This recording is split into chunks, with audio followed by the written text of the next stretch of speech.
Hello from Oslo and welcome to today's afternoon tea conversation. I'm Ingeborg and I'm the leader of Women in Global Health Norway. With this series, we're highlighting some of our members, and today I'm having a chat with Dr. Bente Mikkelsen, a member of our advisory group. She's trained as a gynecologist and obstetrician, the former CEO of the Southern and Eastern Norway Regional Health Authority, and since 2014, she has been headed a number of departments at the World Health Organization. Been looking forward to this, Bente. Welcome. Thanks a lot. I'm looking forward to. So you're the director of the Department of Non-Communicable Diseases at the World Health Organization.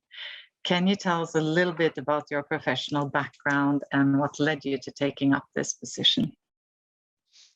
Thanks a lot. And, I think my first comment will be that try to use any open door in your life, because it's very difficult to plan.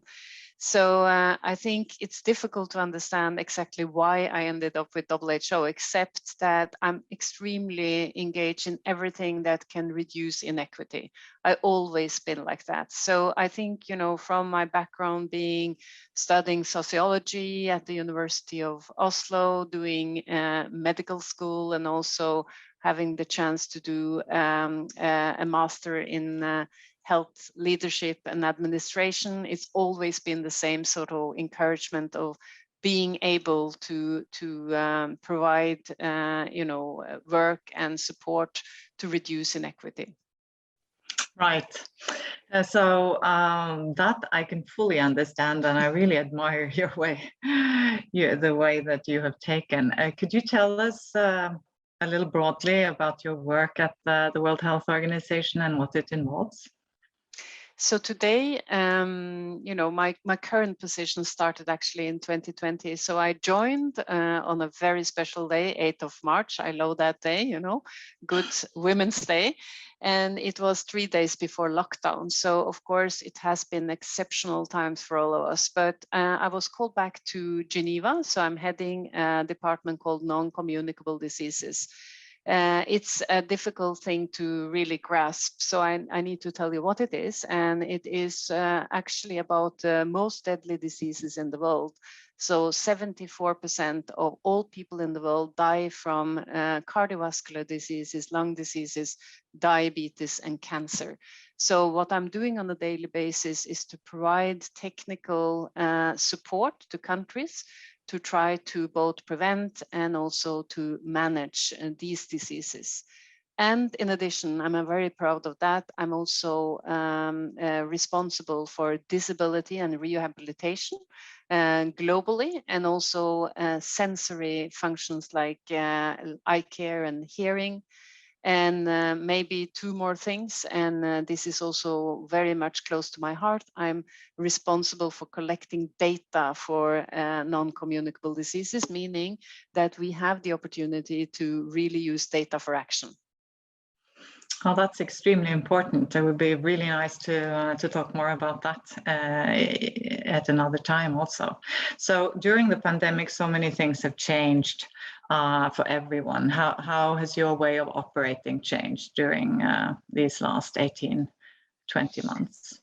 So, I could split that in on a personal level, a work level, but also maybe I will start with my responsibility, because people would be very surprised to know that actually our mindset has been very much on COVID-19, despite that we are not responsible for the response to infectious diseases. And the reason is, and still many people don't really see this, is that during COVID, we have seen a deadly interplay between, contracting the virus and also already having cardiovascular, heart diseases, lung diseases, and cancer. So if you look at the figures, it's actually the people who had these diseases that were more prone to die and get severely ill in hospitals, but also in communities.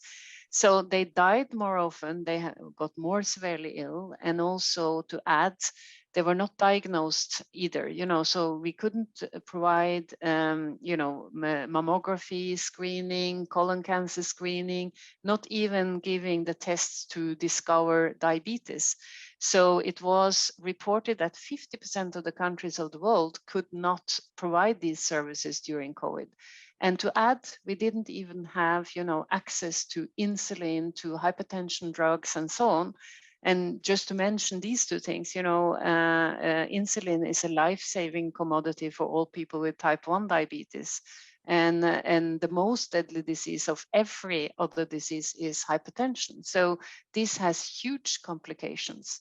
And then the last thing, so, it was a deadly interplay. It was people became untreated and also undiagnosed. But to add, also people were more unprotected against the risk factors because they had less physical activity, it was less access to healthy food, and also, unfortunately, the industry that provides tobacco and alcohol used this opportunity to push these products onto new groups of people, for example, the young ones. So we have seen a lot of more push towards the negative, I would say, sort of behavior, unhealthy behavior during COVID.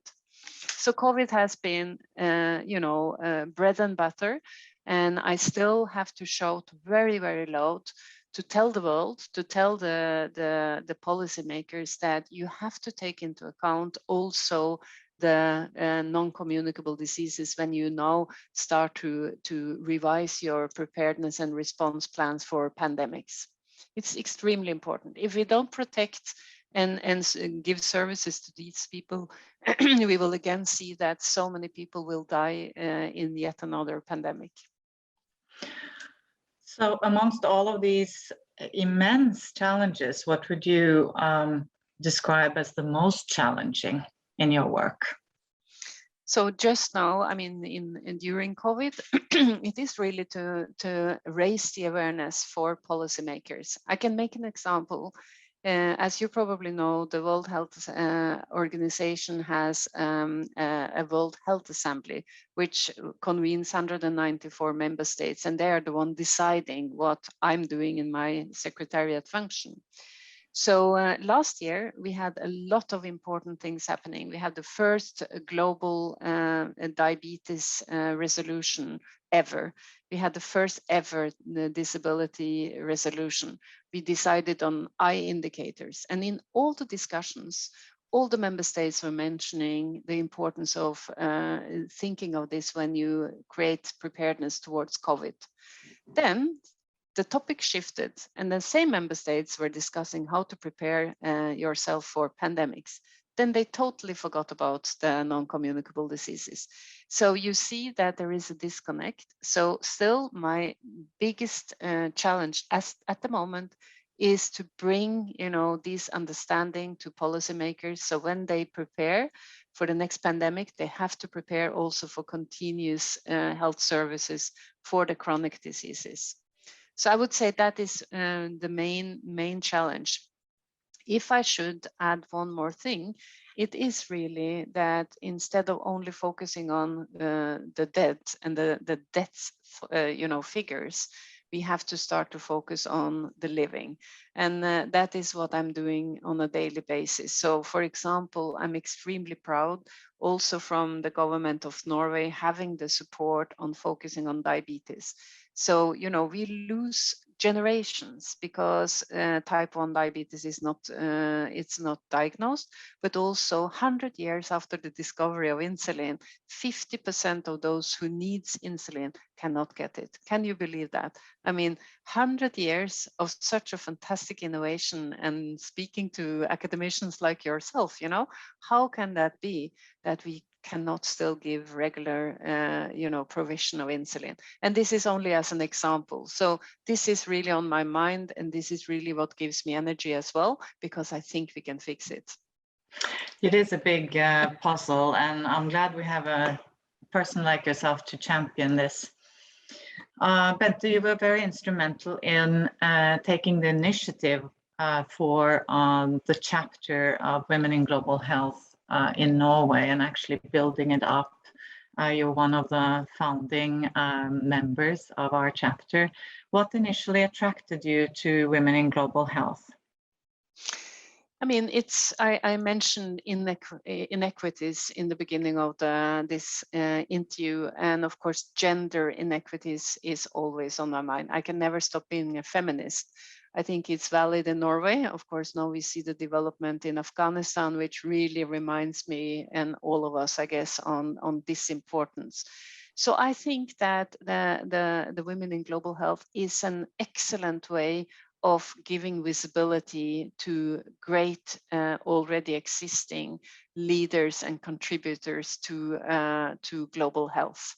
But it's also maybe even more important, hopefully it will mobilize new talents and give the confidence to women that it is really a space for them, and we need them tremendously to change the world into a better place to be.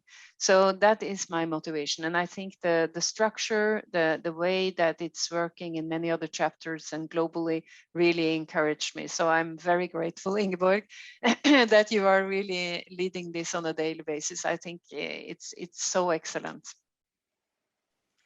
Thank you, Bente, for being there with us. And at that point, I think we really need to round up. And I would love to have your advice to all the young women out there regarding your, sharing your thoughts about a career in public health. So I think, use the latitude. When there is an open door, even if it looks like a scary uncertainty, when you go through that door, just do it. Just do it. And follow your heart. Just do it. That's sound advice from Bente Mikkelsen. Thank you so much, Bente, for sharing your story with us and reflections. It's been a great honor to have you here today, and I'm really happy to have you in the advisory group moving forward into 2022. So thank you also to our viewers for tuning in, and welcome back to the next episode in our afternoon tea conversation series. Goodbye. Thanks for having me. Bye-bye.